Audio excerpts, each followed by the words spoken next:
നമസ്കാരം, P S C today YouTube ചാനലിലേക്ക് ഏവർക്കും സ്വാഗതം. Kerala P S C LDC LGS 2024 free കോഴ്സുകൾ നമ്മൾ ആരംഭിക്കുകയാണ്. ആ ഫ്രീ കോഴ്സിന്റെ ഭാഗമായി എന്തൊക്കെയാണ് നമ്മൾ ഉൾപ്പെടുത്തിയിരിക്കുന്നത് ചോദിച്ചു കഴിഞ്ഞാൽ, സിലബസ് അനുസരിച്ചുള്ള സമ്പൂർണ്ണമായ ടോപ്പിക് ബേസ്ഡ് ക്ലാസ്സുകൾ, അതും SCERT ബേസ്ഡ് ആയിട്ടാണ് നമ്മൾ ചെയ്യുന്നത്. അതുപോലെ തന്നെ ഓരോ ആഴ്ചയും LDC LGS മുൻകാല ചോദ്യങ്ങളും അവയുടെ റിലേറ്റഡ് ഫാക്ട്സും നമ്മൾ ചെയ്യുന്നതാണ്. അതിനോടൊപ്പം തന്നെ PSC യുടെ സ്ഥിരം ചോദ്യ മേഖലകളും അവ പഠിക്കേണ്ട കുറുക്ക് വഴികളും ചർച്ച ചെയ്യുന്ന LDC LGS സൂപ്പർ മാരത്തോൺ എന്നൊരു ക്ലാസ് കൂടി നമ്മൾ ആഡ് ചെയ്തിട്ടുണ്ട്. അപ്പോൾ സുഹൃത്തുക്കൾ എല്ലാവരും നമ്മുടെ ചാനൽ സബ്സ്ക്രൈബ് ചെയ്ത് ഹെൽപ്പ് ചെയ്യുക. അതിനോടൊപ്പം തന്നെ Kerala PSC LDC LGS 2024 free course എല്ലാ സുഹൃത്തുക്കളും മാക്സിമം ഉപയോഗിക്കാൻ ശ്രമിക്കുക. നമുക്ക് സമയം കളയേണ്ട നമ്മുടെ ഇന്നത്തെ ടോപ്പിക്കിലേക്ക് പോകാം. നമ്മൾ ഇന്ന് നോക്കാൻ പോകുന്നത് LDC LGS 2024 നടക്കാൻ പോകുന്ന പരീക്ഷകൾക്ക് വേണ്ടിയിട്ടുള്ള സൂപ്പർ മാരത്തോൺ ക്ലാസ് ആണ്. സൂപ്പർ മാരത്തോൺ എന്താണെന്ന് അറിയാം സുഹൃത്തുക്കൾക്ക് വേണ്ടി ജസ്റ്റ് ഒന്ന് പറഞ്ഞു തരാം. കേരള PSC 25 തവണയിൽ കൂടുതൽ ആവർത്തിച്ച ചോദ്യങ്ങളും അവ പഠിക്കേണ്ട കുറുക്ക് വഴികളുമാണ് നമ്മളിവിടെ പഠിക്കാൻ പോകുന്നത്. സമയം കളയാതെ നമുക്ക് ക്ലാസ്സിലേക്ക് പോകാം. നർമ്മദ നദി ഒഴുകുന്ന ഇന്ത്യൻ സംസ്ഥാനങ്ങൾ ഏതൊക്കെയാണ്? ഉത്തരം മധ്യപ്രദേശ്, മഹാരാഷ്ട്ര, ഗുജറാത്ത്, ഛത്തീസ്ഗഡ്. ഛത്തീസ്ഗഡ് പഠിച്ചോളണേ. നർമ്മദ നദി ഒഴുകുന്ന ഇന്ത്യൻ സംസ്ഥാനങ്ങളെ എന്ന് ചോദിച്ചാൽ അത് മധ്യപ്രദേശ്, മഹാരാഷ്ട്ര, ഗുജറാത്ത്, അതുപോലെ തന്നെ ഛത്തീസ്ഗഡിന്റെ കുറച്ച് ഭാഗങ്ങളിൽ കൂടി നർമ്മദ നദി ഒഴുകുന്നുണ്ട്. ഒന്നുകൂടി പറയാൻ സുഹൃത്തുക്കളെ ശ്രദ്ധിക്കുക. നർമ്മദ നദി ഒഴുകുന്ന ഇന്ത്യൻ സംസ്ഥാനങ്ങൾ ഏതൊക്കെയെന്ന് ചോദിച്ചു കഴിഞ്ഞാൽ അത് മധ്യപ്രദേശ്, മഹാരാഷ്ട്ര, ഗുജറാത്ത്, ഛത്തീസ്ഗഡ്. ഇനി ഇത് പഠിക്കാൻ ബുദ്ധിമുട്ടുള്ള സുഹൃത്തുക്കൾ ഉണ്ടെങ്കിൽ നമ്മുടെ കയ്യിൽ ഒരു ഈസി കോഡ് ഉണ്ട്. സുഹൃത്തുക്കൾ ശ്രദ്ധിക്കുക. കോഡ് ഇത്രയേ ഉള്ളൂ. CM GM നർമ്മം പറഞ്ഞു എന്നങ്ങ് പഠിക്കുക. CM GM നർമ്മം പറഞ്ഞു എന്നങ്ങ് പഠിക്കുക. ഇതിൽ C എന്ന് പറഞ്ഞു കഴിഞ്ഞാൽ ഛത്തീസ്ഗഡ്, M എന്ന് പറഞ്ഞു കഴിഞ്ഞാൽ മധ്യപ്രദേശ്, G എന്ന് പറഞ്ഞു കഴിഞ്ഞാൽ ഗുജറാത്ത്, M എന്ന് പറഞ്ഞു കഴിഞ്ഞാൽ മഹാരാഷ്ട്ര, നർമ്മം എന്ന് പറഞ്ഞു കഴിഞ്ഞാൽ നർമ്മദ നദിയെ സൂചിപ്പിക്കുന്നു. കോഡ് ഒന്നുകൂടി പറയാം സുഹൃത്തുക്കളെ. CM GM നർമ്മം പറഞ്ഞു എന്നങ്ങ് പഠിക്കുക. C എന്ന് പറഞ്ഞു കഴിഞ്ഞാൽ ഛത്തീസ്ഗഡ്, M എന്ന് പറഞ്ഞു കഴിഞ്ഞാൽ അത് മധ്യപ്രദേശ്, G എന്ന് പറഞ്ഞു കഴിഞ്ഞാൽ ഗുജറാത്ത്, M എന്ന് പറഞ്ഞു കഴിഞ്ഞാൽ മഹാരാഷ്ട്ര, നർമ്മം പറഞ്ഞു എന്ന് പറഞ്ഞു കഴിഞ്ഞാൽ അത് നർമ്മദ നദിയെ സൂചിപ്പിക്കുന്നു. അപ്പോ നർമ്മദ നദി കടന്നു പോകുന്ന ഇന്ത്യയിലെ പ്രധാന സംസ്ഥാനങ്ങൾ ചോദിച്ചു കഴിഞ്ഞാൽ CM GM നർമ്മം പറഞ്ഞു എന്നങ്ങ് പഠിക്കുക, മറക്കരുത്. സത്യാഗ്രഹം എനിക്ക് കൽപ്പവൃക്ഷമാണ്, അതിന്റെ 2 ശാഖകൾ മാത്രമാണ് നിസ്സഹകരണവും സിവിൽ നിയമ ലംഘനവും. ഇത് ആരുടെ വാക്കുകൾ എന്ന് ചോദിച്ചാൽ ഗാന്ധിജിയുടെ വാക്കുകളാണ്. പഠിക്കുക. സത്യാഗ്രഹം എനിക്ക് കൽപ്പവൃക്ഷമാണ്, അതിന്റെ 2 ശാഖകൾ മാത്രമാണ് നിസ്സഹകരണവും സിവിൽ നിയമ ലംഘനവും എന്ന് പറഞ്ഞ വ്യക്തിയായിരുന്നു ചോദിച്ചാൽ അത് ഗാന്ധിജിയാണ്. ഗാന്ധിജിയുടെ പ്രധാനപ്പെട്ട കുറച്ച് വാക്കുകളിലേക്ക് നമുക്ക് കടക്കാം. അഹിംസയാണ് എന്റെ മതം, സത്യമാണ് എന്റെ സമരായുധം. അഹിംസയാണ് എന്റെ മതം, സത്യമാണ് എന്റെ സമരായുധം എന്ന് പറഞ്ഞത് ഗാന്ധിജിയാണ്.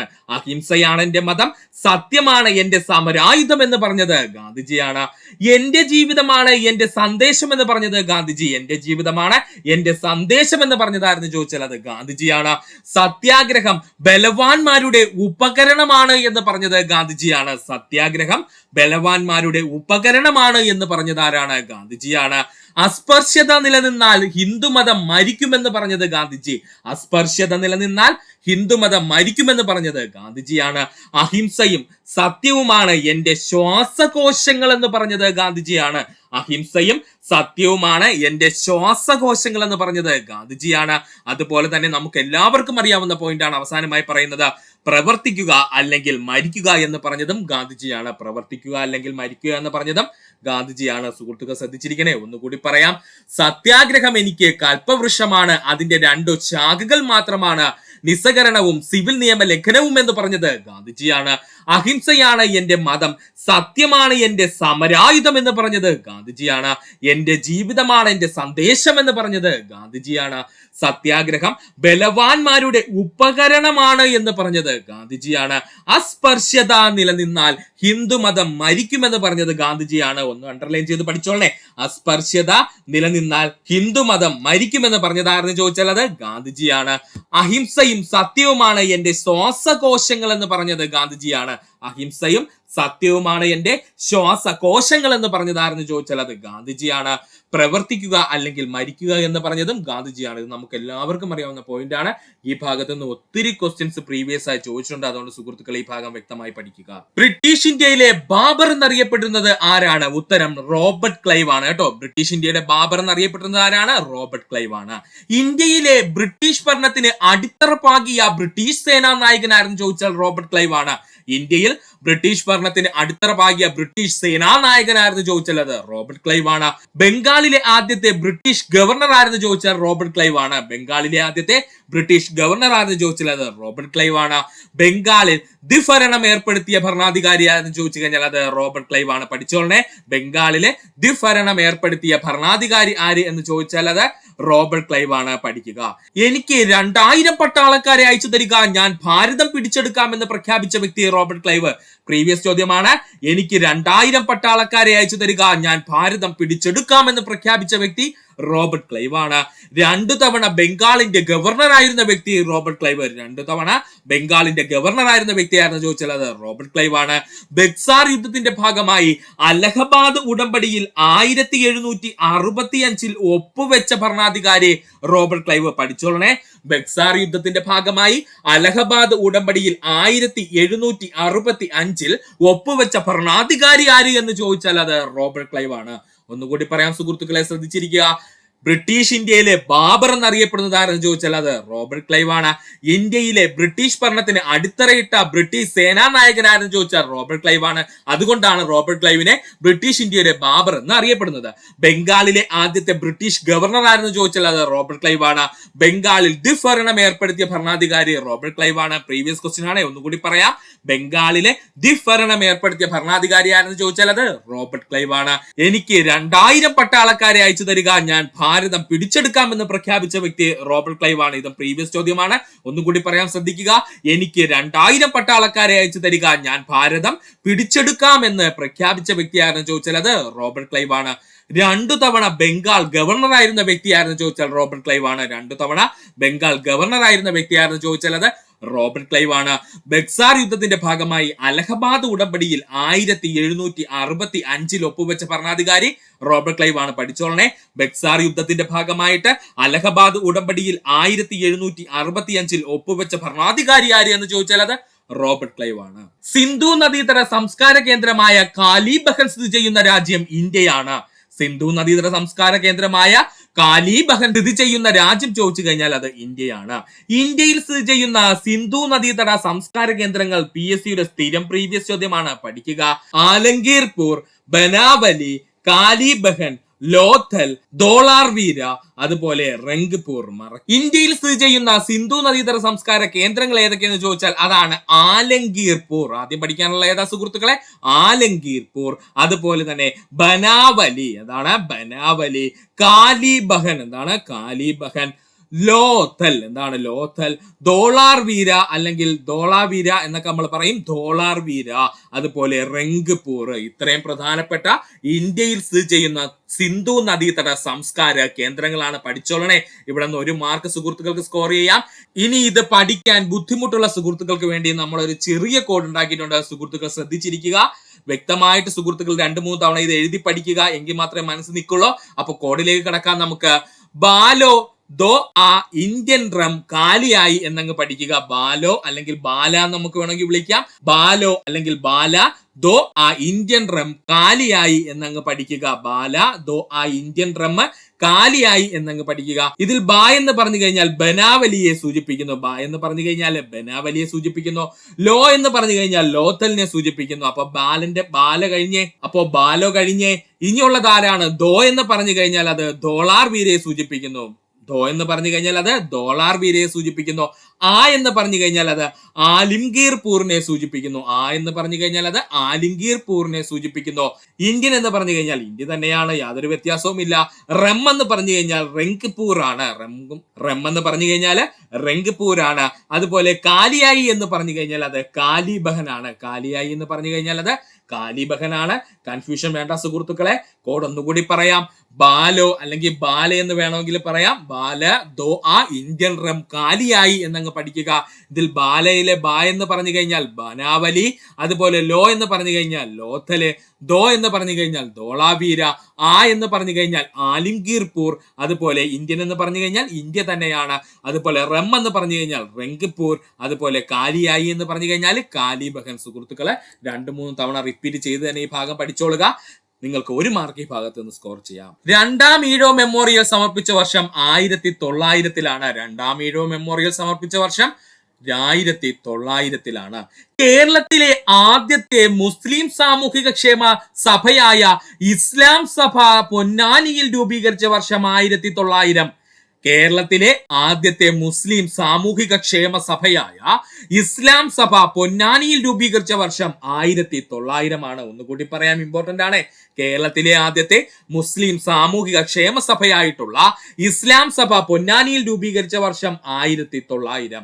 തിരുവിതാംകൂർ സന്ദർശിച്ച ആദ്യത്തെ ബ്രിട്ടീഷ് വൈസ്രോയിയായ കഴ്സൺ പ്രഭു തിരുവിതാംകൂർ സന്ദർശിച്ച വർഷം ചോദിച്ചു കഴിഞ്ഞാൽ അത് 1900. രണ്ട് പ്രധാനപ്പെട്ട പോയിന്റ്സ് ആണ് ഇവിടെ പറഞ്ഞത്. തിരുവിതാംകൂർ സന്ദർശിച്ച ആദ്യത്തെ ബ്രിട്ടീഷ് വൈസ്രോയി ആരാണ്? കഴ്സൺ ആണ്. ആ കഴ്സൺ തിരുവിതാംകൂർ സന്ദർശിച്ച വർഷം എത്രയെന്ന് ചോദിച്ചാൽ അത് 1900 ഇത് രണ്ടും മറക്കല്ലേ സുഹൃത്തുക്കളെ, ഇമ്പോർട്ടന്റ് ആണ്. അതുപോലെ പ്രീവിയസ് ആയി ചോദിച്ചിട്ടുള്ള ചോദ്യവുമാണ്. തിരുവിതാംകൂർ സന്ദർശിച്ച ആദ്യത്തെ ബ്രിട്ടീഷ് വൈസ്രോയി ആരാണ്? കഴ്സൺ പ്രഭു ആണ്. ഈ കഴ്സൺ പ്രഭു തിരുവിതാംകൂർ സന്ദർശിച്ച വർഷം ചോദിച്ചു കഴിഞ്ഞാൽ അത് 1900. തിരുവിതാംകൂറിൽ പുരാവസ്തു വകുപ്പ് സ്ഥാപിതമായ വർഷം 1900. തിരുവിതാംകൂറിലെ പുരാവസ്തു വകുപ്പ് സ്ഥാപിതമായ വർഷം ചോദിച്ചാൽ അത് 1900. തിരുവനന്തപുരത്ത് കനകക്കുന്ന് കൊട്ടാരം നിർമ്മിച്ച വർഷം 1900. തിരുവനന്തപുരത്ത് കനകക്കുന്ന് കൊട്ടാരം സ്ഥാപിതമായ അല്ലെങ്കിൽ നിർമ്മിതമായ വർഷം ചോദിച്ചു കഴിഞ്ഞാൽ അത് 1900. സ്ത്രീകൾക്ക് ഒളിമ്പിക്സിൽ പങ്കെടുക്കാൻ അനുമതി കൊടുത്ത വർഷം 1900. സ്ത്രീകൾക്ക് ഒളിമ്പിക്സിൽ പങ്കെടുക്കാൻ അനുമതി കൊടുത്ത വർഷം ചോദിച്ചു കഴിഞ്ഞാൽ അത് 1900. അതുപോലെ തന്നെ നോർമൻ പ്രിച്ചാർഡ് ഇന്ത്യക്ക് ഒളിമ്പിക്സിൽ ആദ്യമായി മെഡൽ നേടിക്കൊടുത്ത വർഷം ചോദിച്ചാൽ അത് 1900 എന്ന്. ബ്രിട്ടീഷ് ഇന്ത്യ ആയിരുന്നു കേട്ടോ, ഓർക്കുക. നോർമൻ പ്രിച്ചാർഡ് ഇന്ത്യക്ക് ഒളിമ്പിക്സിൽ ആദ്യമായി മെഡൽ നേടിക്കൊടുത്ത വർഷം ചോദിച്ചു കഴിഞ്ഞാൽ അത് 1900. ഒന്നുകൂടി പറയാം സുഹൃത്തുക്കളെ, ശ്രദ്ധിക്കുക. രണ്ടാം ഈഴവ മെമ്മോറിയൽ സമർപ്പിച്ച വർഷം 1900. കേരളത്തിലെ ആദ്യത്തെ മുസ്ലിം സാമൂഹിക ക്ഷേമ സഭയായ ഇസ്ലാം സഭ പൊന്നാനിയിൽ രൂപീകരിച്ച വർഷം ചോദിച്ചാൽ അത് 1900. തിരുവിതാംകൂർ സന്ദർശിച്ച ആദ്യത്തെ ബ്രിട്ടീഷ് വൈസ്രോയി ആയ കഴ്സൺ പ്രഭു തിരുവിതാംകൂർ സന്ദർശിച്ച വർഷം 1900. ഇവിടെയും രണ്ട് പ്രധാനപ്പെട്ട പോയിന്റുകൾ നമ്മൾ പറയുന്നു. തിരുവിതാംകൂർ സന്ദർശിച്ച ആദ്യത്തെ ബ്രിട്ടീഷ് വൈസ്രോയി ആര് എന്ന് ചോദിച്ചാൽ അത് കഴ്സൺ പ്രഭുവും. കഴ്സൺ പ്രഭു തിരുവിതാംകൂർ സന്ദർശിച്ച വർഷം ചോദിച്ചു കഴിഞ്ഞാൽ അത് 1900. തിരുവിതാംകൂറിൽ പുരാവസ്തു വകുപ്പ് സ്ഥാപിതമായ വർഷം 1900. തിരുവിതാംകൂറിലെ പുരാവസ്തു വകുപ്പ് സ്ഥാപിതമായ വർഷം 1900. തിരുവനന്തപുരത്ത് കനകക്കുന്ന് കൊട്ടാരം നിർമ്മിച്ച വർഷം 1900. തിരുവനന്തപുരത്ത് കനകക്കുന്ന് കൊട്ടാരം നിർമ്മിച്ച വർഷം 1900. സ്ത്രീകൾക്ക് ഒളിമ്പിക്സിൽ പങ്കെടുക്കാൻ അനുമതി കൊടുത്ത വർഷം 1900. സ്ത്രീകൾക്ക് ഒളിമ്പിക്സിൽ പങ്കെടുക്കാൻ അനുമതി കൊടുത്ത വർഷം 1900. അതുപോലെ തന്നെ നോർമൻ പ്രിച്ചാർഡ് ഇന്ത്യക്ക് ഒളിമ്പിക്സിൽ ആദ്യമായി മെഡൽ നേടിക്കൊടുത്ത വർഷം 1900. പഠിക്കുക. ആക്സോണുകളെ പൊതിഞ്ഞു കാണപ്പെടുന്ന കൊഴുപ്പടങ്ങിയ പാളി അറിയപ്പെടുന്ന പേരാണ് മയലിൻ ഷീറ്റ്. പഠിക്കുക. ആക്സോണുകളെ പൊതിഞ്ഞു കാണപ്പെടുന്ന കൊഴുപ്പടങ്ങിയ പാളിയാണ് മയലിൻ ഷീറ്റ് എന്ന പേരിൽ അറിയപ്പെടുന്നത്. മയലിൻ ഷീറ്റിന്റെ നിറം ചോദിച്ചാൽ വെളുത്ത നിറമാണ്. പഠിക്കുക. PSC ഒരുപാട് തവണ പ്രീവിയസ് ആയി ചോദിച്ച ചോദ്യം. മയലിൻ ഷീറ്റിന്റെ നിറം എന്തെന്ന് ചോദിച്ചാൽ അത് തിളക്കമുള്ള വെളുത്ത നിറമാണ് കേട്ടോ. തിളക്കമുള്ള വെളുത്ത നിറമാണ് മയലിൻ ഷീറ്റിനുള്ളത്. മയലിൻ ഷീറ്റുള്ള നാഡീകോശങ്ങൾ കൂടുതലായി കാണപ്പെടുന്ന ഭാഗമാണെങ്കിൽ അതിനെ വൈറ്റ് മാറ്റർ എന്ന പേരിൽ അറിയപ്പെടുന്നു. മയലിൻ ഷീറ്റുള്ള നാഡീകോശങ്ങൾ കൂടുതലായിട്ട് കാണപ്പെടുന്ന ഭാഗമാണെങ്കിൽ അതിനെ വിളിക്കുന്ന പേരാണ് വൈറ്റ് മാറ്റർ എന്നും. മൈലിൻ ഷീറ്റ് ഇല്ലാത്ത നാഡീകോശങ്ങൾ കാണപ്പെടുന്ന ഭാഗമാണെങ്കിൽ അതിനെ ഗ്രേ മാറ്റർ എന്ന പേരിലും അറിയപ്പെടുന്നു. ഇത് രണ്ടും PSC പ്രീവിയസ് ആയി ചോദിച്ചതാണ്. മൈലിൻ ഷീറ്റുള്ള നാഡീകോശങ്ങൾ കൂടുതലായി കാണപ്പെടുന്ന ഭാഗമാണെങ്കിൽ അവിടെ നല്ല വെളുത്ത നിറത്തിലായിരിക്കും, അതുകൊണ്ട് അവിടെ വൈറ്റ് മാറ്റർ എന്ന പേരിൽ അറിയപ്പെടുന്നു. മൈലിൻ ഷീറ്റ് ഇല്ലാത്ത നാഡീകോശങ്ങൾക്ക് നിറം ഗ്രേ കളർ ആയിരിക്കും, അതുകൊണ്ട് തന്നെ ഗ്രേ മാറ്റർ എന്ന പേരിലും അറിയപ്പെടുന്നു. മൈലിൻ ഷീറ്റിന്റെ ധർമ്മങ്ങളാണ് നമ്മൾ ഇനി പറയാൻ പോകുന്ന. സുഹൃത്തുക്കൾ ശ്രദ്ധിക്കുക. മൈലിൻ ഷീറ്റിന്റെ ധർമ്മങ്ങൾ. ആക്സോണിന് പോഷകഘടകങ്ങൾ, ഓക്സിജൻ എന്നിവ നൽകുന്നത് മൈലിൻ ഷീറ്റാണ്. മറക്കരുത്. ആക്സോണിന് ആവശ്യമായിട്ടുള്ള പോഷകഘടകങ്ങൾ, ഓക്സിജൻ എന്നിവ നൽകുന്നതാണെന്ന് ചോദിച്ചാൽ അത് മൈലിൻ ഷീറ്റാണ്. ആവേഗങ്ങളുടെ വേഗത വർദ്ധിപ്പിക്കുന്നത് മൈലിൻ ഷീറ്റാണ്. ആവേഗങ്ങളുടെ വേഗത വർദ്ധിപ്പിക്കുന്നത് എങ്ങനെയെന്ന് ചോദിച്ചാൽ അത് മൈലിൻ ഷീറ്റാണ്. അതുപോലെ തന്നെ ഒരു വൈദ്യുത ഇൻസുലേറ്റർ ആയി പ്രവർത്തിക്കുന്നു മൈലിൻ ഷീറ്റ്. മറക്കല്ലേ, ഒരു വൈദ്യുത ഇൻസുലേറ്റർ ആയി പ്രവർത്തിക്കുന്നു മൈലിൻ ഷീറ്റ്. സുഹൃത്തുക്കൾ ഡൗട്ട് വേണ്ട, എന്താ ഇവിടെ ഉദ്ദേശിക്കുന്നതെന്ന് പറഞ്ഞു കഴിഞ്ഞാൽ നാഡീകോശങ്ങളിലൂടെ സന്ദേശങ്ങൾ കടന്നു പോകുന്നത് വൈദ്യുത രൂപത്തിലാണ്. അപ്പോൾ അതിന്റെ ലീക്കേജ് തടയുന്നതിന് വേണ്ടിയിട്ട് ഒരു വൈദ്യുത ഇൻസുലേറ്റർ ആയിട്ട് പ്രവർത്തിക്കുന്നു ആരാണ്? Myelin sheet. അതുപോലെ തന്നെ ബാഹ്യശതങ്ങളിൽ നിന്നും ആക്സോണിനെ സംരക്ഷിക്കുന്നതും ആരാണ്? മൈലിൻ ഷീത്ത് ആണ്. ബാഹ്യശതങ്ങളിൽ നിന്നും ആക്സോണിനെ സംരക്ഷിക്കുന്നതും ആരാണ്? മൈലിൻ ഷീത്ത് ആണ്. പഠിക്കുക. ഒന്നുകൂടി പറയാം സുഹൃത്തുക്കളെ, ആക്സോണുകൾ പൊതിഞ്ഞു കാണപ്പെടുന്ന കൊഴുപ്പടങ്ങിയ പാളിയാന്ന് ചോദിച്ചാൽ അത് മൈലിൻ ഷീത്ത് ആണ്. മൈലിൻ ഷീറ്റിന്റെ നിറം ചോദിച്ചാൽ തിളക്കമുള്ള വെള്ള നിറമാണ്. മൈലിൻ ഷീറ്റിലുള്ള നാഡീകോശങ്ങൾ കൂടുതലായി കാണപ്പെടുന്ന ഭാഗം അറിയപ്പെടുന്ന പേര് വൈറ്റ് മാറ്റർ എന്നാണ്. മൈലിൻ ഷീറ്റ് ഇല്ലാത്ത നാഡീകോശങ്ങൾ കൂടുതലായി കാണപ്പെടുന്ന ഭാഗം അറിയപ്പെടുന്ന പേരാണ് ഗ്രേ മാറ്റർ എന്ന്. അതുപോലെ മൈലിൻ ഷീറ്റിന്റെ പ്രധാന ധർമ്മങ്ങൾ ചോദിച്ചു കഴിഞ്ഞാൽ ആക്സോണിന് പോഷകഘടകങ്ങളും ഓക്സിജനും എത്തിച്ചു കൊടുക്കുക, ആവേഗങ്ങളുടെ വേഗത വർദ്ധിപ്പിക്കുക, വൈദ്യുത ഇൻസുലേറ്ററായി പ്രവർത്തിക്കുക, ബാഹ്യക്ഷതങ്ങളിൽ നിന്നും ആക്സോണിനെ സംരക്ഷിക്കുക. ഇത്രയുമാണ് പ്രധാനപ്പെട്ട മൈലിൻ ഷീത്തിന്റെ ധർമ്മങ്ങൾ. ഇത്രയും ഭാഗം സുഹൃത്തുക്കൾ പഠിക്കുക. ഒന്നാം ഗ്രൂപ്പ് മൂലകങ്ങൾ അറിയപ്പെടുന്ന പേരാണ് ആൽക്കലി ലോഹങ്ങൾ. LGS ലെവൽ ഒരുപാട് തവണ പ്രീവിയസ് ആയി ചോദിച്ച ചോദ്യമാണ്. ഒന്നാം ഗ്രൂപ്പ് മൂലകങ്ങൾ അറിയപ്പെടുന്ന പേരാണ് ആൽക്കലി ലോഹങ്ങൾ എന്ന്. ഒന്നാം ഗ്രൂപ്പ് മൂലകങ്ങൾ ആരൊക്കെയെന്ന് നമുക്ക് നോക്കാം. Lithium, sodium, potassium, rubidium, caesium, francium. ആരൊക്കെയാണ്? Lithium, sodium, potassium, rubidium, caesium, francium. മറക്കല്ലേ, ഒന്നുകൂടി പറയാം. ഒന്നാം ഗ്രൂപ്പ് മൂലകങ്ങളെല്ലാം അറിയപ്പെടുന്ന പേരെന്താ സുഹൃത്തുക്കളെ? ആൽക്കലി ലോഹങ്ങൾ എന്നാണ്. ഈ ഒന്നാം ഗ്രൂപ്പ് മൂലകങ്ങൾ ഏതൊക്കെയാണെന്ന് ചോദിച്ചാൽ അത് lithium, sodium, potassium, rubidium, caesium, francium. ഒന്നുകൂടെ പറയാം സുഹൃത്തുക്കളെ. Lithium, sodium, potassium, rubidium, caesium, അതുപോലെ തന്നെ ഫ്രാൻസിയം. പഠിക്കുക. ഇനി ഇത് പഠിക്കാൻ ബുദ്ധിമുട്ടുള്ള സുഹൃത്തുക്കൾക്ക് വേണ്ടി ചെറിയൊരു കോഡ് പറഞ്ഞുതരാം സുഹൃത്തുക്കളെ. ജസ്റ്റ് നിങ്ങൾക്കൊന്ന് ഓർത്തിരിക്കാൻ വേണ്ടി മാത്രം പറയുവാണ്. ഈ കോഡ് ഒന്ന് പഠിച്ചു വെക്കുക. LPS കാരി റൂബിക്ക് ഫ്രാൻസിൽ CC ഉണ്ട് എന്നങ്ങ് പഠിക്കുക. നമ്മൾ വാഹനങ്ങളൊക്കെ CCക്ക് എടുക്കൂലേ, അതങ്ങ് ഉദ്ദേശിച്ചാൽ മതി. LPS കാരി റൂബിക്ക് ഫ്രാൻസിൽ CC ഉണ്ട് എന്നങ്ങ് പഠിക്കുക. ഇതിൽ L എന്ന് പറഞ്ഞു കഴിഞ്ഞാൽ ലിഥിയമാണ്. L എന്ന് പറഞ്ഞു കഴിഞ്ഞാൽ ലിഥിയം. P എന്ന് പറഞ്ഞു കഴിഞ്ഞാൽ പൊട്ടാസ്യം. P എന്ന് പറഞ്ഞു കഴിഞ്ഞാൽ പൊട്ടാസ്യം. S എന്ന് പറഞ്ഞു കഴിഞ്ഞാൽ സോഡിയം. S എന്ന് പറഞ്ഞു കഴിഞ്ഞാൽ സോഡിയം. റൂബിക്ക് എന്ന് പറഞ്ഞു കഴിഞ്ഞാൽ റുബീഡിയം. റൂബിക്ക് എന്ന് പറഞ്ഞു കഴിഞ്ഞാൽ റുബീഡിയം. ഫ്രാൻസിൽ എന്ന് പറഞ്ഞു കഴിഞ്ഞാൽ ഫ്രാൻസിയം. ഫ്രാൻസിൽ എന്ന് പറഞ്ഞു കഴിഞ്ഞാൽ ഫ്രാൻസിയം. അതുപോലെ CC എന്ന് പറഞ്ഞു കഴിഞ്ഞാൽ സീസിയം. കഴിഞ്ഞു നമ്മുടെ ഒന്നാമത്തെ ഗ്രൂപ്പ് മൂലകങ്ങളെല്ലാം. അപ്പോൾ ഒന്നുകൂടി പറയാം നമ്മുടെ കോഡ്. LPS കാരി റൂബിക്ക് ഫ്രാൻസിൽ CC ഉണ്ട് എന്നങ്ങ് പഠിക്കുക. LPS കാരി റൂബിക്ക് ഫ്രാൻസിൽ CC ഉണ്ട് എന്നങ്ങ് പഠിക്കുക. L എന്ന് പറഞ്ഞു കഴിഞ്ഞാൽ ലിഥിയം, P എന്ന് പറഞ്ഞു കഴിഞ്ഞാൽ പൊട്ടാസ്യം, S എന്ന് പറഞ്ഞു കഴിഞ്ഞാൽ സോഡിയം, റൂബിക്ക് എന്ന് പറഞ്ഞു കഴിഞ്ഞാൽ റുബീഡിയം, ഫ്രാൻസിൽ എന്ന് പറഞ്ഞു കഴിഞ്ഞാൽ ഫ്രാൻഷ്യത്തെ സൂചിപ്പിക്കുന്നു. അതുപോലെ CC എന്ന് പറഞ്ഞു കഴിഞ്ഞാൽ സീസിയത്തെ സൂചിപ്പിക്കുന്നു. പഠിക്കുക. സൂര്യാഘാതത്തിന് കാരണമാകുന്ന പ്രകാശകിരണങ്ങളാണ് അൾട്രാ വയലറ്റ് കിരണങ്ങൾ. പ്രീവിയസ് ചോദ്യമാണ് പറഞ്ഞത്. സൂര്യാഘാതത്തിന് കാരണമാകുന്ന പ്രകാശകിരണങ്ങളെ എന്ന് ചോദിച്ചാൽ അത് അൾട്രാ വയലറ്റ് കിരണങ്ങളാണ്.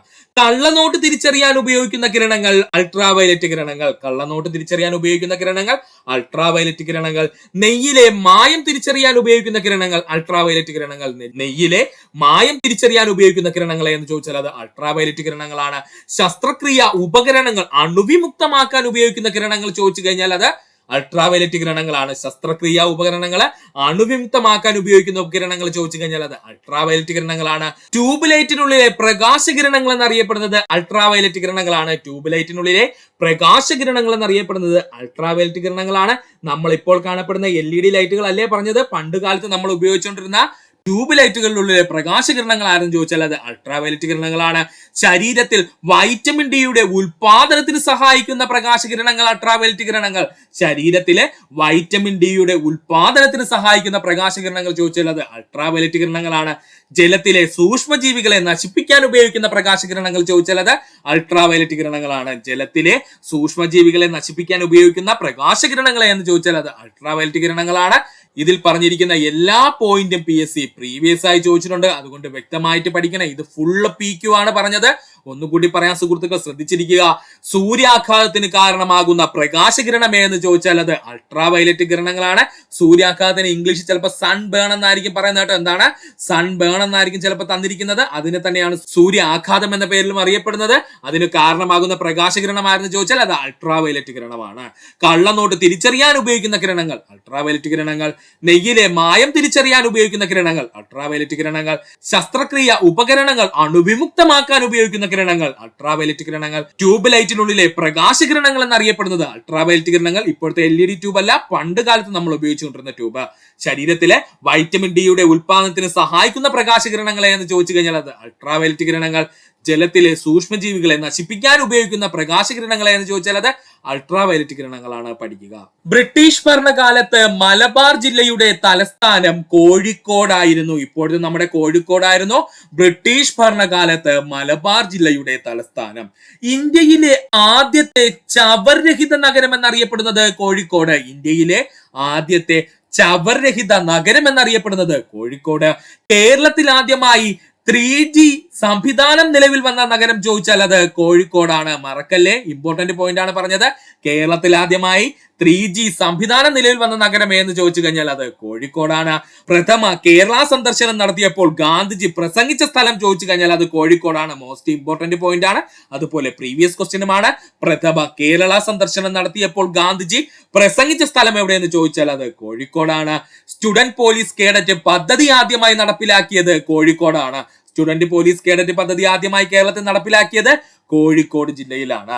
മലബാറിലെ ആദ്യത്തെ ജലവൈദ്യുത പദ്ധതിയായ കുറ്റിയാടി ജലവൈദ്യുത പദ്ധതി സ്ഥിതി ചെയ്യുന്നത് കോഴിക്കോട് ജില്ലയിലാണ്. മലബാറിലെ ആദ്യത്തെ ജലവൈദ്യുത പദ്ധതിയായ കുറ്റിയാടി ജലവൈദ്യുത പദ്ധതി സ്ഥിതി ചെയ്യുന്നത് എവിടെയെന്ന് ചോദിച്ചാൽ അത് കോഴിക്കോട് ജില്ലയിലാണ്. ഇത് പ്രീവിയസ് ചോദ്യമാണ്, ഒരുപാട് തവണ PSC ചോദിച്ചിട്ടുണ്ട്. കേരളത്തിലെ ആദ്യത്തെ ISO സർട്ടിഫൈഡ് പോലീസ് സ്റ്റേഷൻ എന്ന് ചോദിച്ചാൽ അത് കോഴിക്കോടാണ്. പഠിക്കുക.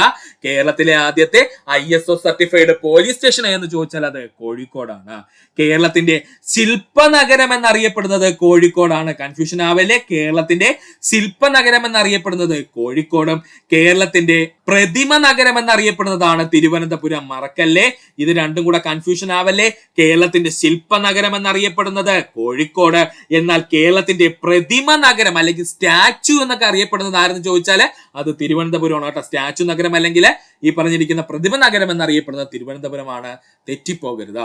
കേരളത്തിലെ ആദ്യത്തെ ഓട്ടോമാറ്റിക് ഡ്രൈവിംഗ് ടെസ്റ്റ് സെന്റർ സ്ഥാപിതമായത് എവിടെയെന്ന് ചോദിച്ചാൽ കോഴിക്കോട്. ഇപ്പോഴത്തെ പത്രമാധ്യമങ്ങളിൽ നിറഞ്ഞു നിൽക്കുന്ന ഒരു പോയിന്റ് ആണല്ലേ പുതിയ ഡ്രൈവിംഗ് ടെസ്റ്റ് രീതി എന്ന് പറയുന്നത്. അന്ന് കേരളത്തിൽ ആദ്യമായിട്ട് ഓട്ടോമാറ്റിക് ഡ്രൈവിംഗ് ടെസ്റ്റിംഗ് സെന്റർ സ്ഥാപിതമായത് എവിടെയെന്ന് ചോദിച്ചാൽ അത് കോഴിക്കോട് ജില്ലയിലാണ്. ഒന്നുകൂടി പറയാം സുഹൃത്തുക്കളെ, ബ്രിട്ടീഷ് ഭരണകാലത്ത് മലബാർ ജില്ലയുടെ തലസ്ഥാനം എവിടെയെന്ന് ചോദിച്ചാൽ അത് കോഴിക്കോടായിരുന്നു.